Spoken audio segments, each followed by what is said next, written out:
السلام عليكم ورحمة الله وبركاته. الحمد لله وسلام على عباده الذين اصطفى. اللهم صل وسلم على نبينا محمد صلى الله عليه وسلم. أما بعد، أعوذ بالله السميع العليم من الشيطان الرجيم من همزه ونفسه ونفخه. وإذ قال لقمان لابنه وهو يعظه يا بني لا تشرك بالله إن الشرك لظلم عظيم.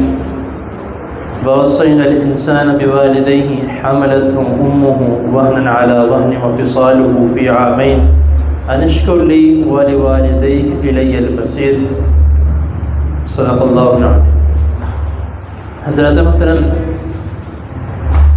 نصیحتوں کے سلسلے میں والدین کے متعلق، والدین کے ساتھ حسن سلوک اور والدین کے ساتھ کس طریقے سے پیش آنا ہے، قرآن مجید کی چند آیات کے ساتھ آپ کے سامنے اللہ تعالیٰ کی توفیق سے بیان کیا جا رہا ہے. پچھلی نشست میں نے ایک بات کہی تھی کہ محدثین نے ان آیات کا جو ایک نقطہ نکالا ہے کہ اللہ رب العزت نے اپنی توحید کے بعد والدین کا ذکر کیوں کیا ہے، تو اسی کے اکارڈنگ جو اللہ رب العزت نے آیات بھی نازل کی ہیں اس کے متعلق میں آپ کو بتاؤں.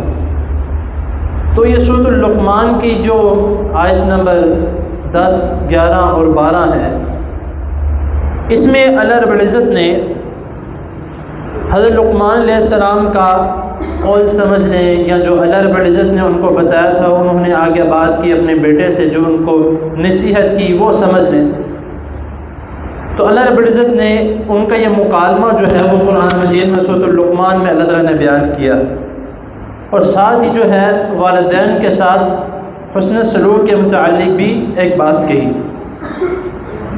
اللہ رب العزت فرماتے ہیں کہ وَإِذْ قَالَ لُقْمَانُ لِابْنِهِ يَا بُنَيَّ لَا تُشْرِكْ بِاللَّهِ، کہ جب لقمان رضی اللہ علیہ السلام نے اپنے بیٹے کو یہ نصیحت کی کہ اے میرے بیٹے لا تشرک باللہ، اللہ تعالیٰ کے ساتھ کسی کو شریک نہ ٹھہرا، وہ اللہ اکیلا ہے، اسی کی عبادت کرنی ہے، اس کے ساتھ کسی کو شریک نہیں ٹھہرانا.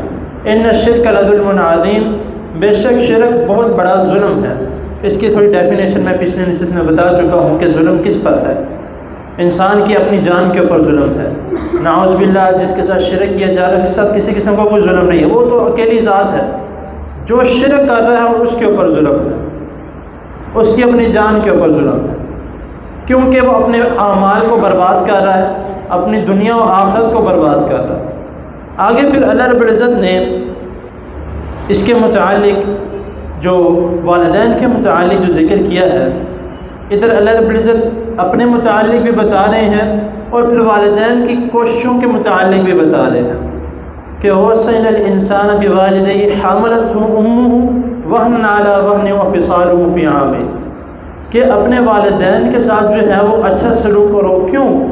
اب آگے اللہ رب العزت فرما رہے ہیں کہ اپنی ماں کو دیکھو کہ جس نے تمہیں تکلیف کے ساتھ اپنے حمل میں اٹھا کے رکھا، 9 مہینے تک جو ہے وہ تمہاری دیکھ بھال کی اور تمہارا وزن سہا، اس تکلیف میں رہی اور تکلیف پہ تکلیف اس کو ملتی رہی. کئی راتیں اٹھ کے گزاری، کئی تکالیف جو ہے یہ نہیں کرنا، وہ نہیں کرنا، ایسے نہیں کرنا، ویسے نہیں کرنا، اس طرح چلنا ہے، اس طرح بیٹھنا ہے، سارے معاملات ہم سب جانتے ہیں. تو اللہ رب العزت نے یہاں پر ایک مختصر جملے میں وَهْنًا عَلَى وَهْنٍ، تکلیف پر تکلیف اس نے صحیح اور جو ہے وہ تمہیں اپنے حمل میں اٹھا کے رکھا. فِي عَامَيْنِ أَنِ اشْكُرْ لِي وَلِوَالِدَيْكَ، اللہ تعالیٰ فرما رہے ہیں کہ میرا شکر ادا کرو. سب سے پہلے تم میرا شکر ادا کرو کہ میری وجہ سے میں نے تمہیں پیدا کیا تو تم اس دنیا میں آئے ہو. اگر تمہارے متعلق حکم ہی نہ ہوتا پیدا ہونے کا، تم تو اس دنیا میں آتے ہی نہ تمہارے والدین کے اوپر یہ اللہ تعالیٰ نے نعمت بھیجی ہوتی تو تم اس دنیا میں آتے ہی نہ. اور تمہیں میں نے زندہ رکھا اس رحم کے اندر بھی اب اس ماں کے پیٹ کے اندر بھی تمہیں زندہ رکھا اور پھر تم پیدا ہوئے اور اس دنیا میں آئے، تو سب سے پہلے کس کا شکر ادا کرو؟ میرا شکر ادا کرو کہ تم اس دنیا میں آئے، سانس لے رہے ہو، چل رہے ہو، پھر رہے ہو۔ سانس لینے کی جو ہے وہ ایک بہت ہی، کئی آپ نے پوسٹ وغیرہ پڑھی ہوں گی، کہتے ہیں کہ سانس لینے کے متعلق انسان کو تب پتہ لگتا ہے جب وہ وینٹیلیٹر پہ ہوتا ہے کہ کتنی مہنگی سانس بکتی ہے۔ انسان ابھی سانس لے رہا ہے، آ رہی ہے، جا رہی ہے، بڑی خوشی سے جو ہے، جب اللہ سب کو محفوظ رکھے، ہر قسم کی بیماری سے اللہ تعالیٰ، ہر قسم کے آزمائش سے اللہ تعالیٰ ہم سب کو محفوظ رکھے، ہاسپٹل کا ایک چکر لگتا تو کئی بل بڑھے جاتے ہیں، تو تب انسان کو اس بات کی قدر ہوتی ہے کہ میرے سانس کتنے قیمتی ہیں، جس کا اللہ رب العزت 1 روپیہ بھی چارج نہیں کر رہے۔ تو اللہ تعالیٰ فرماتے ہیں کہ سب سے پہلے جو ہے وہ شکر گزاری کا حق میرا ہے، میرا شکر ادا کرو، اس کے بعد کس کا شکر ادا کرو۔ یہاں پہ بھی آپ دیکھیں کہ اللہ رب العزت نے اپنے شکر گزاری کے بعد جو ہے کس کی شکر گزاری کا ذکر کیا ہے؟ والدین کی شکر گزاری کا ذکر کیا کہ اپنے والدین کا شکر ادا کرو۔ کس لیے؟ کہ انہوں نے تمہیں پالا، انہوں نے تمہارے نان و نفقہ کا خیال رکھا، انہوں نے تمہارے جو ہے وہ کپڑوں کا خیال رکھا، ہر چیز کی انہوں نے جو تمہاری جو ضروریات پوری کی، تمہاری خواہشات پوری کی، ان تمام چیزوں کا خیال رکھا۔ تو سب سے پہلے میرا شکر ادا کرو، اس کے بعد اپنے والدین کا شکر ادا کرو جن کی ذریعے سے تم اس دنیا میں آئے ہو۔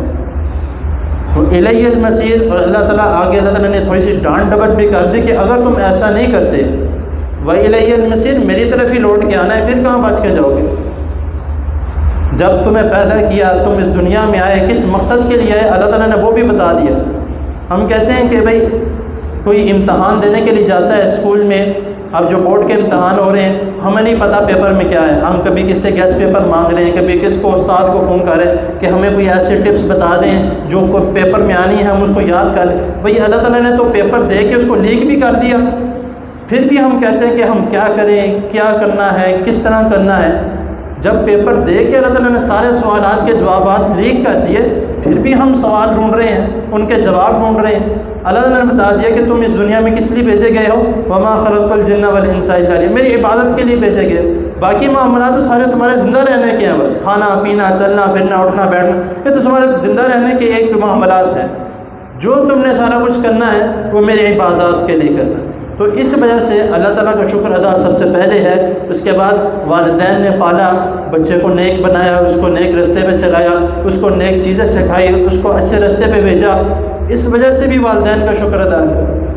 تو اس بات کا ہمیں خیال کرنا چاہیے۔ اور آگے جو اللہ تعالیٰ نے اس کی اگلی آیت میں اللہ تعالیٰ نے فرمایا وَإِن جَاهَدَاكَ عَلَىٰ أَن تُشْرِكَ بِمَا لَيْسَ لَكَ بِهِ عِلْمٌ، اگر تمہارے والدین مشرک ہیں، یعنی شرک کرتے ہیں، اور تم مسلمان ہو چکے ہو، ایمان لا چکے ہو، اگر وہ تمہیں میرے ساتھ شرک کرنے کا حکم دے دو تو پھر ان کی بات نہ مانو۔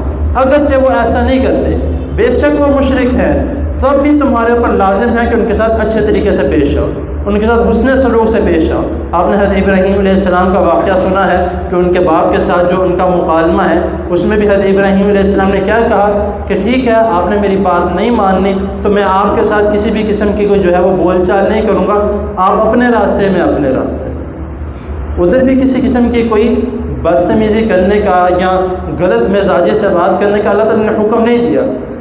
اللہ تعالیٰ نے یہی کہا کہ اگر وہ تمہیں حکم دیتے تو ان کی بات نہ مانو، کیونکہ میں سب سے پہلے ہوں، والدین بعد میں ہیں۔ اگر اس طرح کا کوئی معاملہ نہیں ہے، والدین کسی مسئلے میں جو ہے وہ نہیں کہتے کہ میں ایسا شکر کروں، تب بھی پھر تم ان کے ساتھ جو ہے وہ حسن سلوک کرنے کے پابند ہو۔